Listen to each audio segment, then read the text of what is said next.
Presiden Jokowi menegaskan saat ini tengah dilakukan pengembangan vaksin COVID-19 di tanah air. Jokowi menyebut vaksin yang dikembangkan oleh para ilmuwan harus memenuhi prosedur dan kaidah ilmiah.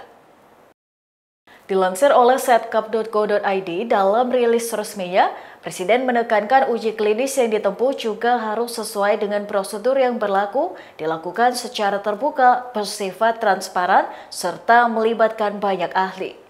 Persyaratan dan tahapan tersebut penting dilakukan guna membuktikan bahwa proses pembuatan vaksin sangat mengedepankan unsur kehati-hatian juga dapat dipertanggungjawabkan secara ilmiah, sehingga vaksin yang akan dihasilkan aman dan efektif. Kepala negara tersebut mengungkapkan saat ini di dalam negeri tengah dikembangkan dua vaksin COVID-19, yakni vaksin merah putih dan vaksin Nusantara. Pengembangan tersebut harus mendapat dukungan dari berbagai pihak. Presiden menambahkan jika sebuah tahapan dan kaidah ilmiah telah dilalui dan dipenuhi, maka produksi vaksin dapat dipercepat untuk memenuhi kebutuhan masyarakat.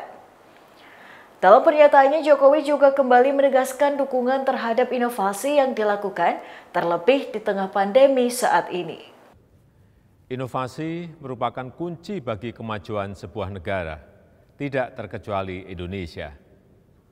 Oleh karena itu, tentunya kita akan selalu mendukung inovasi-inovasi yang dilakukan oleh para inovator kita. Apalagi dalam situasi pandemi saat ini. Tentu kita semuanya mendukung adanya penelitian dan pengembangan baik itu obat maupun vaksin agar terwujud kemandirian di bidang farmasi. Sekaligus untuk percepatan akses ketersediaan vaksin di masa pandemi COVID-19 ini. Saat ini vaksin yang tengah dikembangkan di tanah air adalah vaksin merah putih dan vaksin Nusantara yang terus harus kita dukung. Tapi untuk menghasilkan produk obat dan vaksin yang aman, berkhasiat, dan bermutu, mereka juga harus mengikuti kaidah-kaidah saintifik, kaidah-kaidah keilmuan, dan uji klinis harus dilakukan sesuai prosedur yang berlaku, terbuka, transparan, serta melibatkan banyak ahli.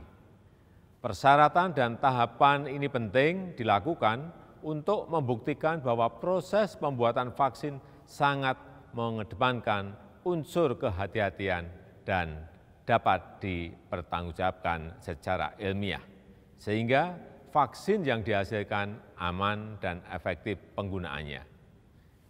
Jika semua tahapan sudah dilalui, kita percepat produksi untuk memenuhi kebutuhan di dalam negeri akan vaksin. Demikian Tribun News Update kali ini, nantikan informasi berikutnya hanya di tribunnews.com. Terima kasih sudah nonton, jangan lupa like, subscribe, dan share ya!